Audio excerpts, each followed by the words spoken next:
ડોલરના લોભમાં મેં ઇન્ટરનેટ પર એક 50 વર્ષની અમેરિકન સ્ત્રીને પ્રેમની જાળમાં ફસાવી. જો કે મારી ઉંમર 25 વર્ષની હતી. તે અમેરિકન સ્ત્રી મારા પ્રેમમાં પાગલ થઈ ગઈ અને મને ડોલર મોકલવા લાગી. પછી તેણે મને અમેરિકા આવવા કહ્યું અને બધી વ્યવસ્થા પણ પોતાની તરફથી કરી લીધી. મને મારી કિસ્મત પર વિશ્વાસ નહોતો આવતો. હું ખુશી ખુશી અમેરિકા જવા રવાના થયો. હું જહાજમાંથી નીચે ઉતર્યો કે તરત જ તેનો સંદેશો આવ્યો કે તે મારી રાહ જોતા એરપોર્ટ પર ઊભી છે. મને લાગ્યું કે કિસ્મત મારા પર મહેરબાન થઈ ગઈ છે. પણ જેવો મેં તે સ્ત્રીને જોઈ, હું બેહોશ થઈ ગયો, કારણ કે કાચમાં પોતાનો ચહેરો જોતા મેં વાળમાં હાથ ફેરવ્યો અને પોતાને એક વિજયી સ્મિત આપ્યું. 25 વર્ષની ઉંમર, 6 ફૂટ કદ, ઘઉંવર્ણો રંગ અને એવા તીક્ષ્ણ નયન નક્ષ જે કોઈ પણ યુવતીનું દિલ પીગળાવવા માટે પૂરતા હતા. પરંતુ કમનસીબી એ હતી કે આ બધી સુંદરતા મારા પિતાના જર્જરિત મકાન અને ખાલી ખિસ્સાના અંધારામાં ક્યાંક ખોવાઈ ગઈ હતી. મારું નામ સાહિલ છે. મારા મોહલ્લાના લોકો અને સંબંધીઓ મને માત્ર એક નિષ્ફળ, બેરોજગાર અને રખડું છોકરા તરીકે જાણતા હતા. તેમને શું ખબર હતી કે આ સાંકડા અને અંધારા રૂમમાં, જેની દિવાલોમાંથી પ્લાસ્ટર ખરી રહ્યું હતું અને છતનો પંખો કોઈ થાકેલા મજૂરની જેમ કકડાટ કરતો ચાલતો હતો, હું બેસીને શું યોજનાઓ ઘડી રહ્યો છું. હું તે લોકોમાંથી નહોતો જે 500 રૂપિયાની દાઢી માટે આખો દિવસ ધક્કા ખાય અથવા કોઈ શેઠની દુકાન પર જઈને હિસાબ કિતાબની કોપીઓ કાઢી કરે. મારા સપના મોટા હતા, બહુ મોટા. મને એ જ જિંદગી જોઈતી હતી જે મેં હોલિવૂડની ફિલ્મોમાં જોઈ હતી, અથવા તો ઇન્સ્ટાગ્રામ પર તે અમીરઝાદાઓની રીલોમાં જે પોતાની મોટી ગાડીઓમાં બેસીને દુનિયાની મજાક ઉડાવતા હતા. અને આ બધું મેળવવા માટે મને મહેનત નહીં, પણ એક ટૂંકો રસ્તો જોઈતો હતો. એક એવો રસ્તો જે મને આ કાદવમાંથી કાઢીને સીધો ન્યૂયોર્ક કે લંડનની રંગીન રોશનીમાં પહોંચાડી દે. અને તે મારો ટૂંકો રસ્તો મારા લેપટોપની બ્લુ સ્ક્રીનમાં છુપાયેલો હતો. આ લેપટોપ જ મારી આખી દુનિયા હતું, મારું હથિયાર પણ અને મારી જાળ પણ. વીતેલા 2 વર્ષોમાં મેં ઇન્ટરનેટની દુનિયાના એવા ગુણ શીખી લીધા હતા જે યુનિવર્સિટીઓમાં પણ નથી ભણાવાતા. મેં સમજી લીધું હતું કે દુનિયામાં 2 પ્રકારના લોકો હોય છે, એક તે જે શિકાર કરે છે અને બીજા તે જે શિકાર બને છે. હું શિકારી હતો અને મારો શિકાર 7 સમુદ્ર પાર બાઠેલી તે વૃદ્ધ, એકલી અને પ્રેમની ભૂખી સ્ત્રીઓ હતી, જેમની પાસે દોલત તો હતી પણ તેને ખર્ચ કરનાર કે તેમના વખાણ કરનાર કોઈ ન હતું. મારું જમીર તો કદાચ તે જ દિવસે મરી ગયું હતું જ્યારે મેં પહેલીવાર મારા પિતાને દવા માટે લોકો સામે હાથ ફેલાવતા જોયા હતા અને લોકોએ તેમને ધૂતકારી દીધા હતા. તે જ દિવસે મેં કસમ ખાધી હતી કે હું માંગીશ નહીં પણ છીનવી લઈશ, પછી ભલે તે પ્રેમ નામે જ કેમ ન હોય. રાતના 2 વાગ્યા હતા. ઘરના લોકો ગાઢ નિદ્રામાં હતા, પણ મારા માટે આ કામ કરવાનો સમય હતો. અમેરિકામાં આ સમય બપોર કે સાંજ હોય છે. મેં ફેસબુક અને ડેટિંગ સાઇટ્સ પર ડઝનભર નકલી ઓળખ બનાવી રાખી હતી.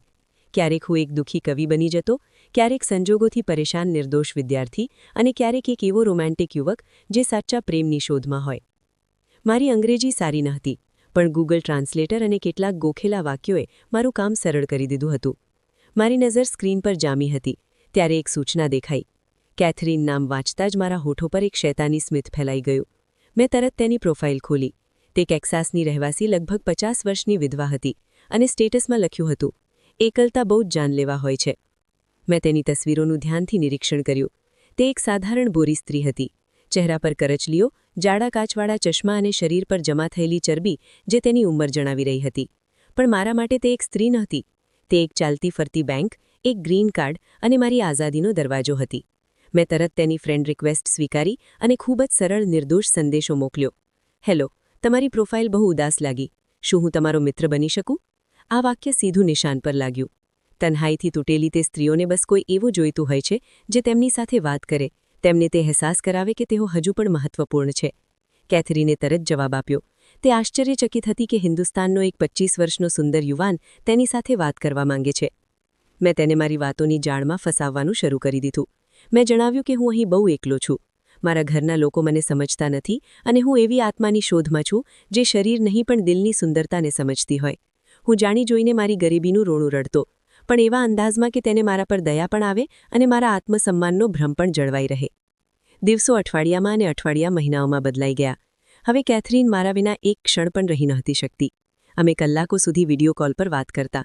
હું હંમેશા મારા રૂમમાં અંધારો રાખતો અથવા હળકો પ્રકાશ કરતો, જેથી તે મારા પાછળના દૃશ્યની ગરીબી અને મારી આંખોમાં છુપાયેલી ચાલાકીને ન જોઈ શકે. તે મને પોતાની જિંદગીની વાર્તાઓ સંભળાવતી, પોતાના મૃત પતિ વિશે જણાવતી, પોતાની બીમારીઓનો ઉલ્લેખ કરતી. હું પૂરે ધ્યાનથી સાંભળવાનો નાટક કરતો અને વચ્ચે વચ્ચે ઓહો, કેટલું દુઃખદ, તું બહુ બહાદુર છે જેવા વાક્યો બોલીને તેનું દિલ જીતતો રહેતો. જો કે અંદરથી હું કંટાળી જતો હતો. તેનો અવાજ, તેનો લહેજો, તેનું વારંવાર ખાંસવું બધું મને zehર લાગતું હતું. પણ મારે સહન કરવું પડતું હતું, કારણ કે આ જ મારી કમાણીનું સાધન હતું. એક એવું સાધન જેનો પગાર ડોલરમાં મળવાનો હતો. ક્યારેક ક્યારેક મને મારી પડોશી અંબિકાનો ખ્યાલ આવતો, જે મારાથી સાચો પ્રેમ કરતી હતી અને જેને મેં સપના દેખાડ્યા હતા કે નોકરી મળતા જ હું તેના ઘરે સગાઈનો પ્રસ્તાવ મોકલીશ. પણ હવે જ્યારે હું અંબિકાને જોતો તો તે મને એક બોજ લાગતી. તે મને શું આપી શકતી હતી? એ જ ગરીબી, એ જ સાંકડી ગલીઓ, એ જ બૂંગળામણભરી જિંદગી. હું અંબિકાથી નજર ચોરવા લાગ્યો અને કેથરીન તરફ વધુ આકર્ષિત થયો. એ મારી સ્વાર્થની હદ હતી. મેં એક જીવંત મોહબ્બતને એક મૃગ તૃષ્ણા અને વાસનાના બદલે ઠુકરાવી દીધી હતી. મને યાદ છે તે રાત જ્યારે મેં પહેલો દાવ ખેલ્યો. હું કેથરીન સાથે વાત કરતા અચાનક ફોન બંધ કરીને 2 દિવસ સુધી ગાયબ થઈ ગયો. મને ખબર હતી કે આ ખામોશી તેના મનમાં બેચેની પેદા કરશે. ત્રીજા દિવસે જ્યારે હું ઓનલાઈન થઈને તેને સંદેશો મોકલ્યો તો તે પાગલોની જેમ રડી રહી હતી. મેં એક ખોટી વાર્તા ઘડી કે મારો ફોન ખરાબ થઈ ગયો છે અને મારી પાસે એટલા પૈસા નથી કે નવો ફોન ખરીદી શકું કે ઇન્ટરનેટનું પેક કરાવી શકું. આ સાંભળતા જ તેની પ્રતિક્રિયા એ જ હતી જેની મને અપેક્ષા હતી. તેણે તરત મારી પાસેથી વેસ્ટર્ન યુનિયનની જાણકારી માંગી. મેં પહેલાં થોડો નખરો કર્યો, ખોટા જ આત્મસન્માનનું પ્રદર્શન કર્યું કે નહીં કેથરીન, હું તારી પાસેથી પૈસા ન લઈ શકું. આપણી મોહબ્બત પૈસાથી ઉપર છે. પણ તેના જોર દેવા પર, જે હું ઈચ્છતો પણ હતો, મેં તેને વિવરણ મોકલી દીધા. બીજા દિવસે જ્યારે હું વેસ્ટર્ન યુનિયનની દુકાનમાંથી બહાર નીકળ્યો તો મારી મુઠ્ઠીમાં $500 હતા, જે હિન્દુસ્તાની રૂપિયામાં મારા પિતાના 3 મહિનાનો પગાર બરાબર હતા. મારા હાથ પગ ધ્રુજી રહ્યા હતા, ડરથી નહીં પણ ખુશી અને જોશથી. મને મારી કિસ્મત પર વિશ્વાસ નહોતો આવતો. આ બધું એટલું સરળ હતું, માત્ર થોડી મીઠી વાતો, થોડું જૂઠ અને ભાવનાઓનો ખેલ, અને બદલામાં આટલી મોટી રકમ. મેં તરત નવો મોંઘો ફોન ખરીદ્યો, સારા કપડાં લીધા અને જઈને દોસ્તોને પાર્ટી આપી. તેમને જણાવ્યું કે મારી લોટરી નીકળી આવી છે અથવા હું ફ્રીલાન્સિંગ કરી રહ્યો છું. સચ્ચાઈ જણાવવાની મૂર્ખતા હું નહોતો કરી શકતો. આ પહેલી રકમે મારા અંદરના લોભને એક ભૂખ્યા વરુમાં બદલી નાખ્યો. હવે મને માત્ર ફોનના પૈસા નહોતા જોઈતા. મને હવે ત્યાં જવું હતું, તે સોને કી ચિડિયા પાસે. મેં કેથરીન પર દબાણ વધારવાનું શરૂ કરી દીધું. હું તેને કહેતો કે હું તેને ગળે લગાવવા માંગુ છું, તેની સાથે જિંદગી વિતાવવા માંગુ છું, પણ વિઝા અને ટિકિટનો ખર્ચ મારી પહોંચની બહાર છે. કેથરીન તો જાણે આ જ રાહ જોઈ રહી હતી. તે મારા પર મોહિત થઈ ચૂકી હતી. એક અંધા દીવાનો પ્રેમ. તેને લાગતું હતું કે હું કોઈ દેવદૂત છું જેને ઈશ્વરે તેની તન્હાઈ દૂર કરવા માટે મોકલ્યો છે. તેણે કહ્યું કે તે બધું સંભાળી લેશે. તે મને અમેરિકા બોલાવશે, મારા વિઝાના કાગળો તૈયાર કરશે, મારો જામીન બનશે. આ સાંભળીને મારું દિલ જાણે થંભી ગયું. અમેરિકા, તે સપનું જેને હું ખુલ્લી આંખોથી જોતો હતો, હવે સાચું થવાનું હતું.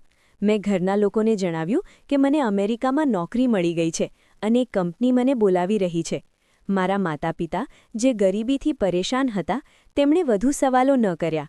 તેમને બસ દીકરાનું ઉજ્જવળ ભવિષ્ય દેખાઈ રહ્યું હતું. તેમને શું ખબર હતી કે તેમનો દીકરો નોકરી કરવા નહીં પણ એક વૃદ્ધ સ્ત્રીની ભાવનાઓનો સોદો કરવા જઈ રહ્યો છે.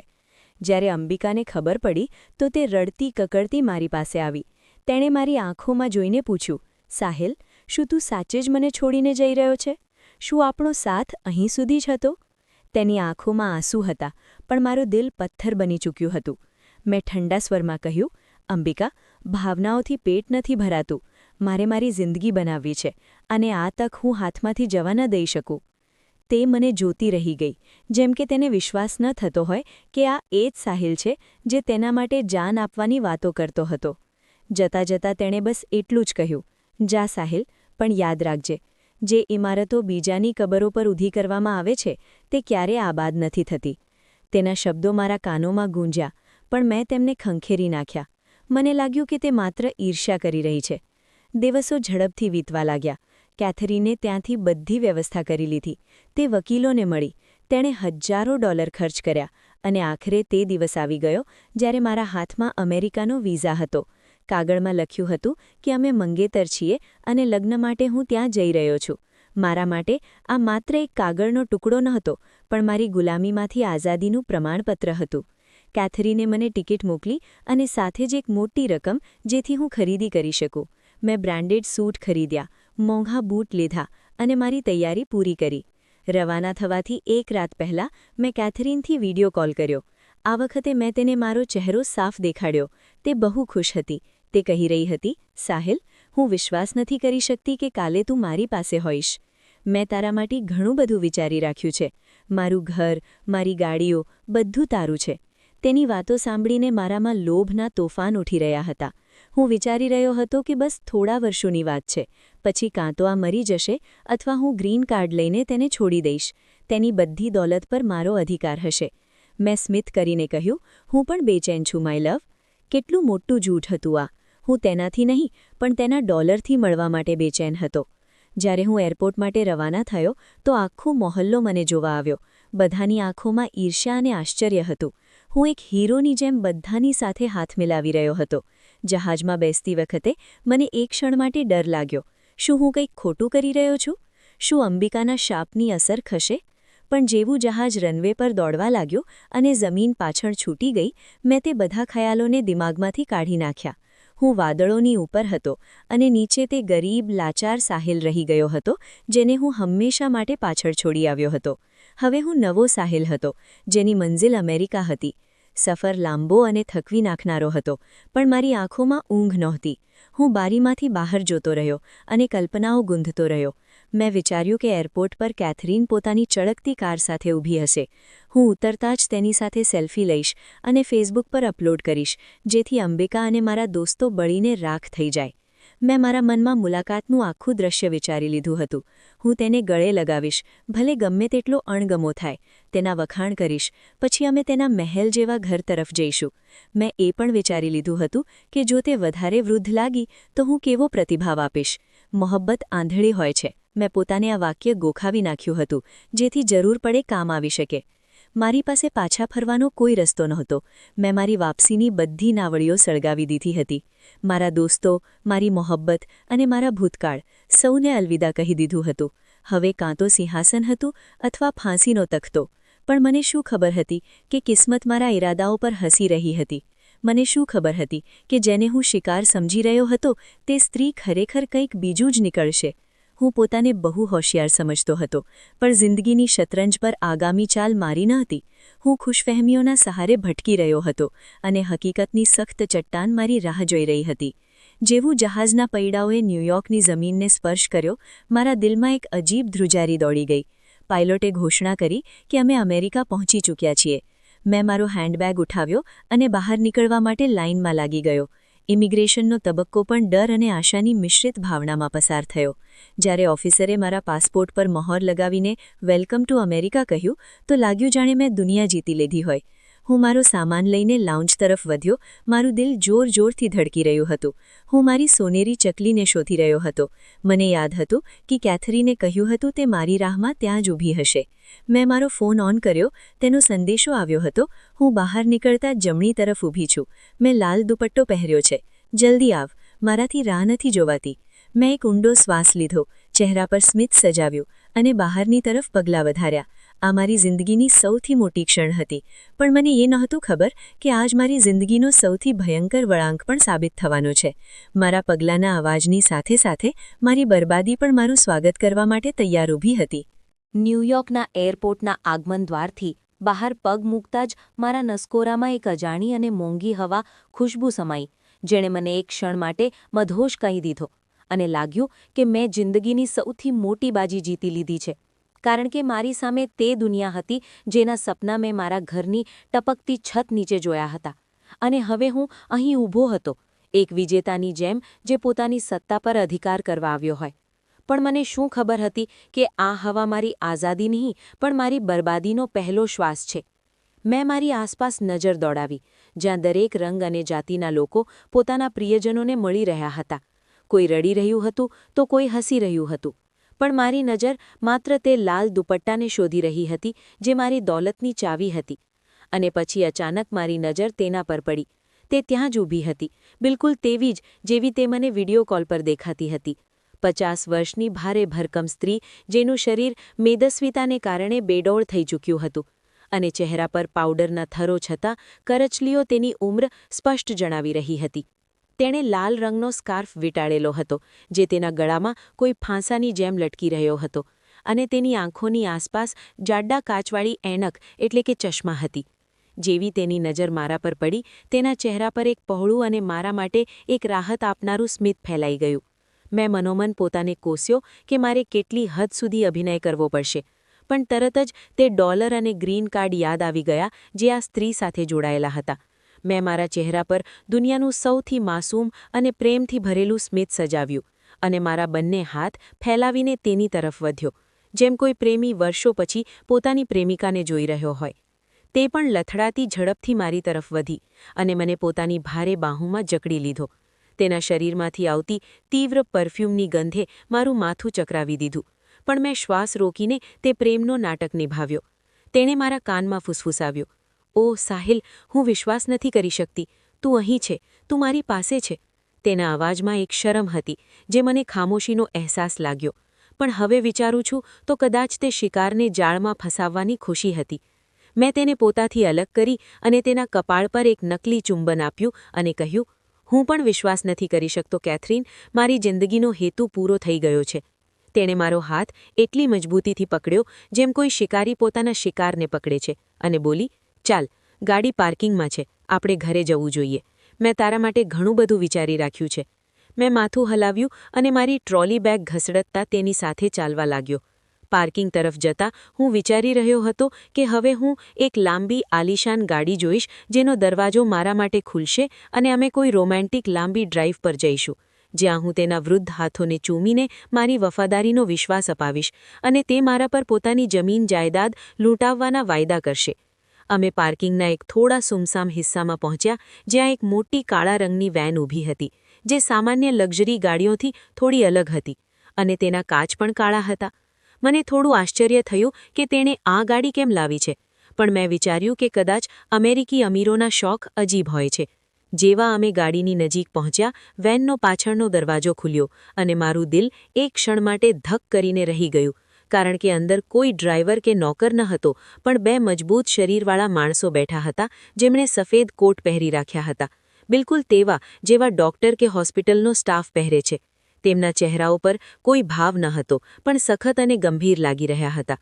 મને એક અજીબ ગભરાહટ અનુભવાઈ અને મેં ઊભા રહીને કેથરીન તરફ જોયું તથા સવાલિયા નજરોથી પૂછ્યું, "કેથરીન, આ લોકો કોણ છે? શું તારી તબિયત ખરાબ છે?" મારા દિમાગમાં પહેલો ખ્યાલ એ જ આવ્યો કે કદાચ તે બીમાર રહે છે એટલે ડોક્ટર સાથે રાખે છે, જે મારા માટે સારું જ હતું, કારણ કે જેટલી જલ્દી આ મરશે તેટલો જ ફાયદો થશે. પણ કેથરીનના ચહેરાના ભાવ બદલાઈ ચૂક્યા હતા. તે પ્રેમભર્યું સ્મિત જે થોડી ક્ષણો પહેલાં હતું, હવે એક અજીબ ઠંડી કઠોરતામાં બદલાઈ ગયું. તેણે મારો હાથ જે તેણે પકડી રાખ્યો હતો તે વધુ જોરથી દબાવ્યો અને બહુ શાંતિથી બોલી, "ગભરાઈશ નહીં સાહિલ, આ મારા દોસ્તો છે અને આ આપણી મદદ કરશે. તને સફરનો થાક લાગ્યો છે, તને આરામની જરૂર છે."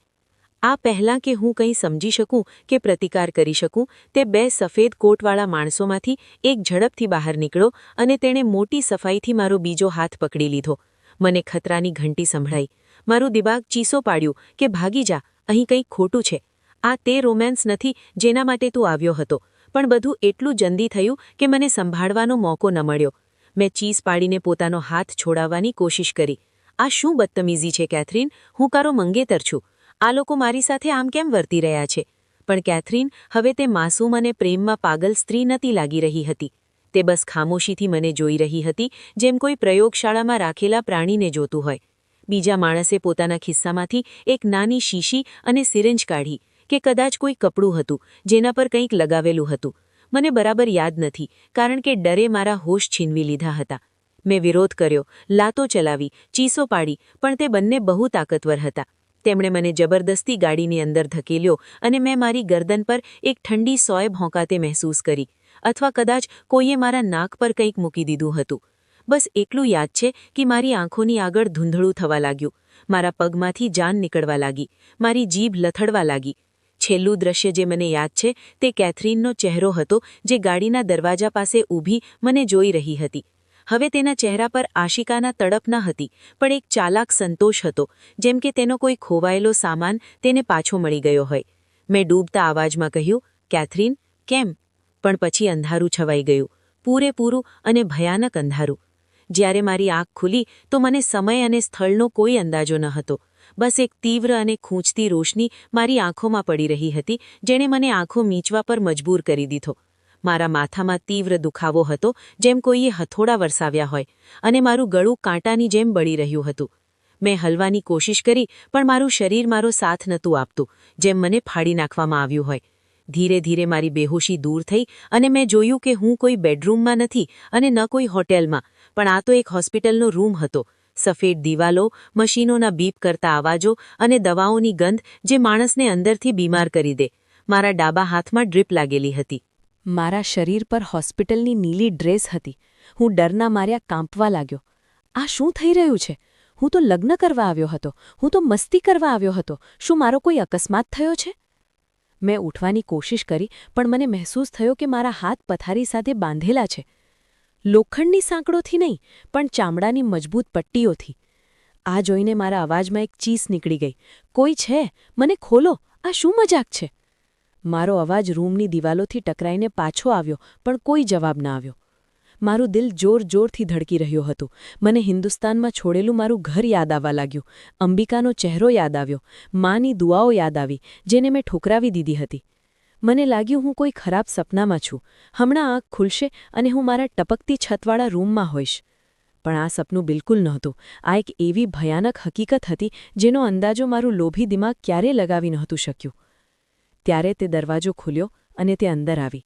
કેથરીનનો એ જ લાલ સ્કાર્ફ હજુ પણ તેના ગળામાં હતો, પણ હવે તેણે હોસ્પિટલનો પોશાક પહેરી રાખ્યો હતો અને તે ચાલીને નહીં, પણ વ્હીલચેર પર બેસીને અંદર આવી, જેને એક નર્સ ધકેલી રહી હતી. આ દ્રશ્ય જોઈને હું સંપૂર્ણપણે મૂંઝાઈ ગયો. તેના ચહેરા પર હજુ પણ તે જ સ્મિત હતું, પણ હવે તે સ્મિત મને ઝેર લાગી રહ્યું હતું. તે મારા પથારીની નજીક આવી અને નર્સને બહાર જવાનો ઇશારો કર્યો.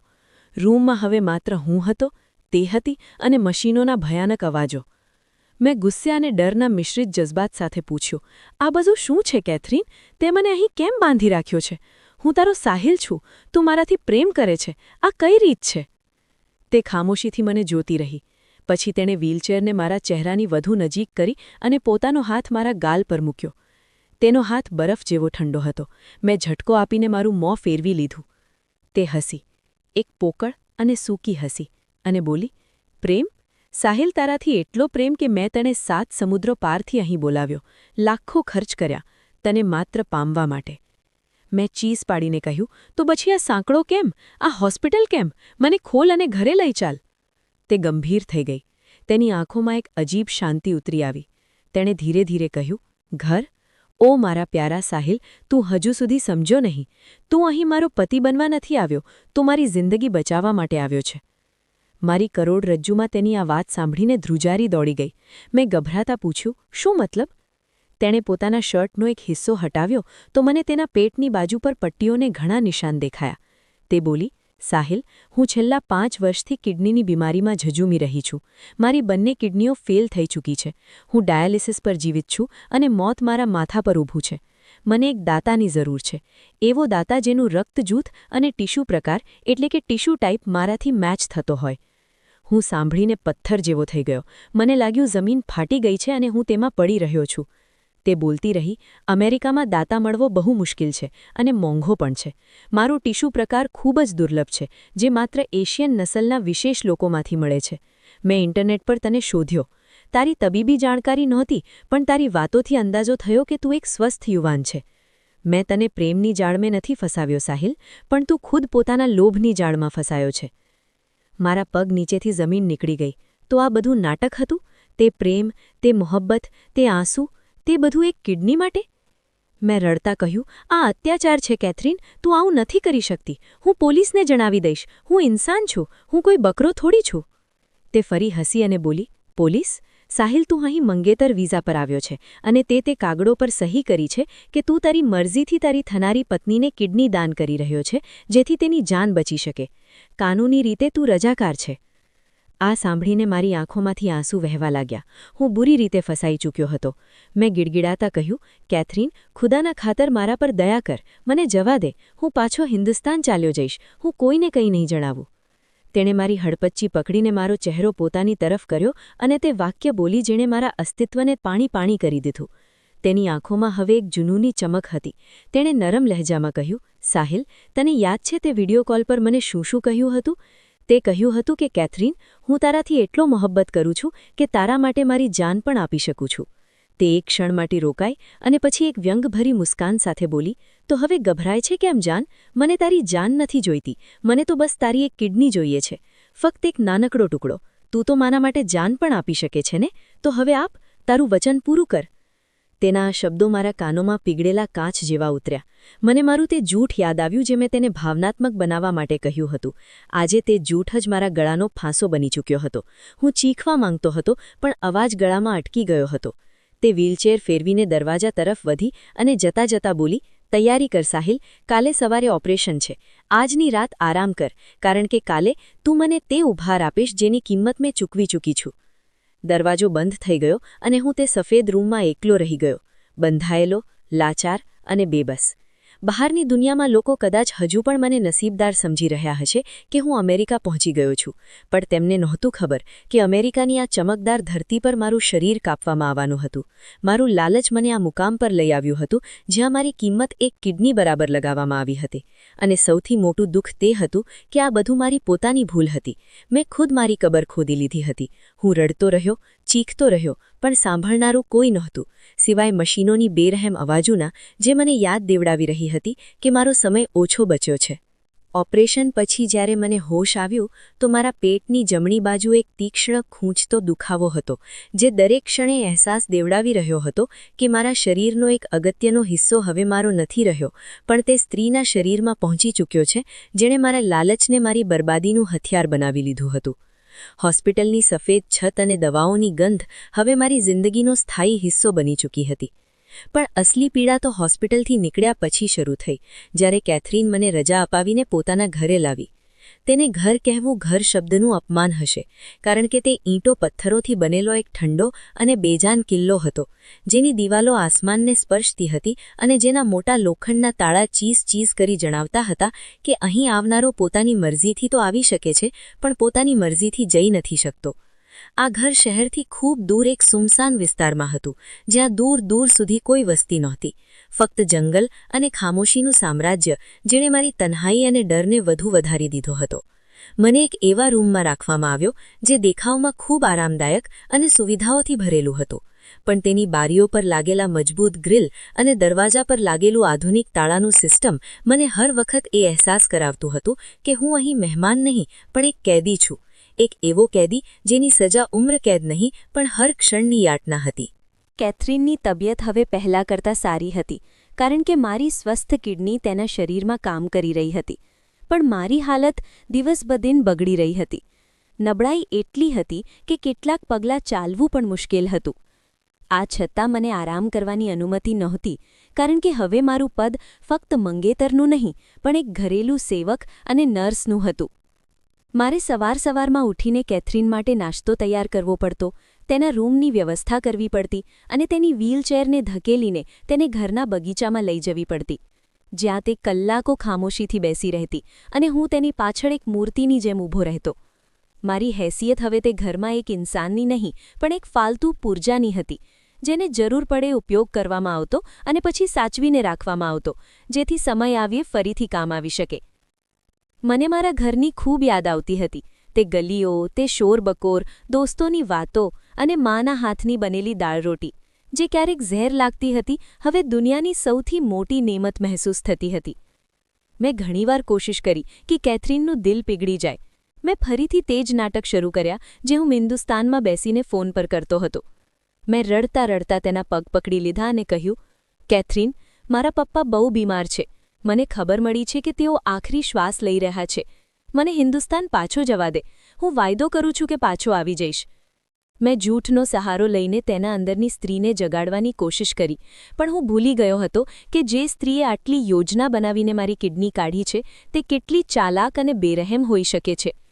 મારી વાતો સાંભળીને તેના ચહેરા પર જરાય પછતાવો ન આવ્યો, પણ તેણે મોટી ઠંડી નિગાહથી ચાનો ઘૂંટ ભર્યો અને મારી આંખોમાં આંખો નાખીને તે વાત કહી જેણે મારા અસ્તિત્વને અંદર સુધી હલાવી દીધું અને મારા ભાગી નીકળવાની આખરી આશા પણ ખતમ કરી દીધી. તેણે કહ્યું, સાહિલ, તું બહુ ભોળો છે કે કદાચ તું મને બેવકૂફ સમજે છે. હું જાણું છું કે તું જૂઠ બોલી રહ્યો છે, પણ જો આ સાચું પણ હોત તો પણ હું તને અહીંથી બિલકુલ જવા નહીં દઈ શકું, કારણ કે તું મારા માટે ફક્ત એક પતિ કે દોસ્ત નથી, પણ તું મારા માટે એક જીવિત વીમો, લિવિંગ ઇન્સ્યોરન્સ છે, એક બેકઅપ છે. તેની વાત મારી સમજમાં ન આવી તો મેં હેરાની અને ડરથી પૂછ્યું કે બેકઅપનો શું મતલબ છે? તેણે મુસ્કુરાતા મારા પેટ પર હાથ મૂક્યો, જ્યાં ટાંકાઓના નિશાન હજી તાજા હતા, અને બોલી, જો સાહિલ, ઇન્સાનના શરીરનો કોઈ ભરોસો નથી હોતો. ડોક્ટરો કહે છે કે પ્રત્યારોપિત ટ્રાન્સપ્લાન્ટેડ કિડની ક્યારે પણ ફેલ થઈ શકે છે, અથવા મારું શરીર તેને સ્વીકાર કરવાનો ઇનકાર કરી શકે છે. જો ખુદા ન કરે આવું થયું તો મને ફરીથી એક કિડનીની જરૂર પડશે, અને આવા સમયે જ્યારે જિંદગી અને મોતનો સવાલ હોય તો હું તને હજારો માઇલ દૂર હિન્દુસ્તાન કેમ મોકલી શકું છું? તું અહીં જ રહીશ, મારી આંખોની સામે, મારી પાસે, જેથી જો મને તારી બીજી કિડનીની જરૂર પડે તો મારે તને શોધવો ન પડે. આ સાંભળીને મારા પગ નીચેથી જમીન ખસી ગઈ. લાગ્યું જાણે મારા શરીરની અંદર લોહી જામી ગયું હોય. આ સ્ત્રી પાગલ હતી. તે ક્રૂરતાની તે હદ પર હતી જ્યાં તેને બીજા ઇન્સાનની જાનની કોઈ પરવા ન હતી. આનો મતલબ એ હતો કે હું અહીં ફક્ત કેદી નથી, પણ એક સ્પેર પાર્ટ્સનું ગોદામ છું, જેને તે જ્યારે ઈચ્છશે ત્યારે કાપીને ઉપયોગ કરી લેશે અને પછી કચરાની જેમ ફેંકી દેશે. આ ભયે મારી ઊંઘ ઉડાડી દીધી. હું રાતોને ઉઠીને બેસી જતો અને મારા પેટ પર હાથ ફેરવીને જોતો કે ક્યાંક કોઈ બીજી કિડની પણ તો ગાયબ નથી થઈ ગઈ. હું અરીસામાં મારો ચહેરો જોતો, જે પીળો પડી ચૂક્યો હતો. આંખોની ચારે તરફ કાળા કુંડાળા ઉભરી આવ્યા હતા, અને તે સુંદરતા જેના પર મને આટલો નાઝ હતો હવે ખંડેર બની ચૂકી હતી. મને અંબિકાની યાદ આવતી હતી. તેની તે વાતો યાદ આવતી હતી જ્યારે તે કહેતી હતી કે સાહિલ, લાલચ ઇન્સાનને આંધળો કરી દે છે. આજે હું ખરેખર આંધળો થઈ ચૂક્યો હતો કે કદાચ હવે મને સમજ આવી ગઈ હતી, પણ બહુ મોડું થઈ ચૂક્યું હતું. મેં ફરાર થવાની યોજનાઓ બનાવવાનું શરૂ કર્યું. વિચાર્યો કે કોઈક રીતે દિવાલ કૂદીને ભાગી જાઉં, પણ દિવાલો ખૂબ ઊંચી હતી અને તેના પર કાંટેદાર તાર લાગેલા હતા. સૌથી મોટી મુશ્કેલી એ હતી કે હું આ દેશમાં ગેરકાનૂની હતો. મારો પાસપોર્ટ કેથરીનના લોકરમાં બંધ હતો, અને મને અંગ્રેજી પણ એટલું નહોતું આવડતું કે કોઈને મારી હાલત જણાવી શકું. અને જો હું ભાગી પણ જાત તો ક્યાં જાત? પોલીસ મને પકડી લેતી અને પાછો કેથરીનના હવાલે કરી દેતી, અથવા મને જેલમાં નાખી દેતી, અને કદાચ જેલની જિંદગી તે ઘરની જિંદગીથી સારી હોત. પણ હું એટલો કમજોર થઈ ચૂક્યો હતો કે ભાગવાની હિંમત પણ નહોતી થતી. મારી પાસે ન ફોન હતો, ન ઇન્ટરનેટ. મારો સંબંધ આખી દુનિયાથી કપાઈ ચૂક્યો હતો. હું ફક્ત અને ફક્ત કેથરીનની માલિકી બની ચૂક્યો હતો. તે જ્યારે ઈચ્છતી બોલાવતી, જ્યારે ઈચ્છતી ખીજાઈ દેતી, અને જ્યારે પ્રેમથી મારા વાળમાં હાથ ફેરવતી, જે મને સાપના સળકવા જેવું લાગતું હતું. એકવાર મેં રસોઈમાંથી શાક કાપવાનું ચપ્પુ ઉઠાવી લીધું અને વિચાર્યું કે આ સ્ત્રીને મારી નાખું અને કહાણી હંમેશા માટે ખતમ કરી દઉં. પણ જેવો હું તેના રૂમ તરફ વધ્યો, મને યાદ આવ્યું કે ઘરમાં દરેક જગ્યાએ કેમેરા લાગેલા છે, અને બહાર તે 2 સફેદ કોટવાળા ડોક્ટર જેવા ગાર્ડ્સ અવારનવાર ચક્કર લગાવતા રહે છે. જો હું પકડાયો તો તેઓ મને મારી નાખશે કે કદાચ જીવતો જ કાપી નાખશે. મોતના ડરે મારો હાથ રોકી દીધો. હું એટલો કાયર થઈ ચૂક્યો હતો કે મારી આઝાદી માટે પણ જાનની બાજી નહોતો લગાવી શકતો. દિવસો મહિનાઓમાં બદલાઈ ગયા, અને હું તે સોનાના પાંજરામાં ઘૂંટાઈને જીવતો રહ્યો. દરરોજ હું આસમાન તરફ જોતો અને ભગવાનથી માફી માંગતો. હું રડી રડીને કહેતો કે હે ભગવાન, મને મારી ભૂલની સજા મળી ગઈ છે. હવે મને મોત આપી દે, પણ આ યાતનામાંથી મુક્તિ આપી દે. પણ કદાચ મારી પ્રાર્થના સ્વીકાર થવાનો સમય હજી નહોતો આવ્યો. મારે હજી વધુ પ્રાયશ્ચિત કરવું હતું. કેથરીન અવારનવાર મને તેના દોસ્તોથી મળાવતી અને પરિચય કરાવતી કે આ મારો ખૂબ ખ્યાલ રાખનારો મંગેતર છે.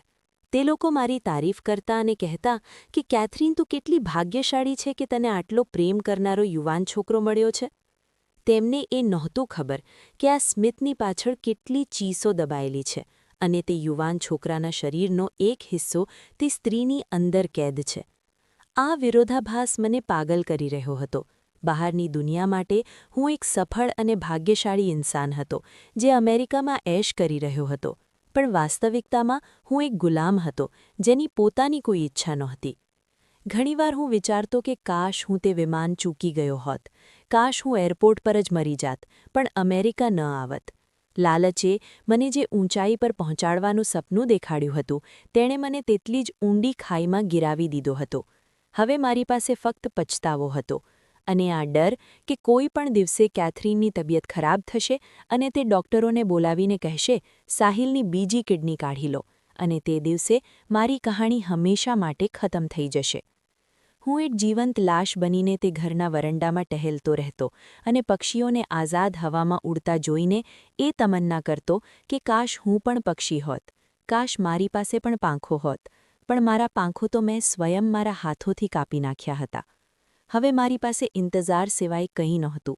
એક ભયાવહ અને દર્દનાક અંજામનો ઇંતજાર જે મારા માથા પર નગ્ન તલવારની જેમ લટકેલો હતો અને કેથરીનની દરેક ખાંસીની સાથે તે તલવાર વધુ નીચે આવી જતી હતી.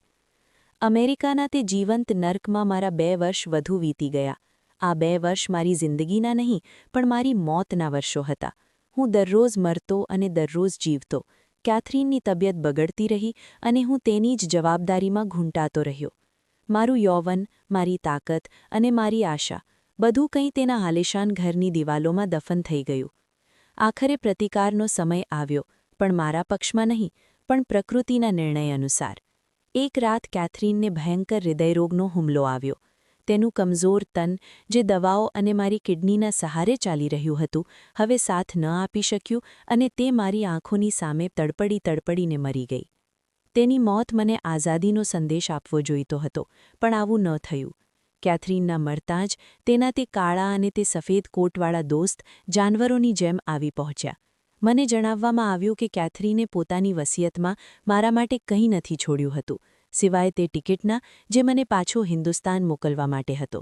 તેણે પોતાની બધી સંપત્તિ એક ચેરિટી ટ્રસ્ટના નામે કરી દીધી હતી. હું ખાલી હાથ હતો, બિલકુલ એવો જ જેવો આવ્યો હતો, બલકી તેનાથી પણ બદતર.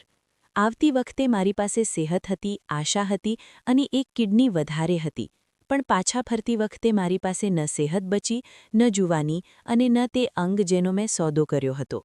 મને તરત રવાના કરી દેવામાં આવ્યો, કારણ કે મારો વિઝા તેની જિંદગી સાથે જોડાયેલો હતો. દિલ્હી એરપોર્ટ પર ઉતરતી વખતે મારા સ્વાગત માટે કોઈ હાજર નહોતું.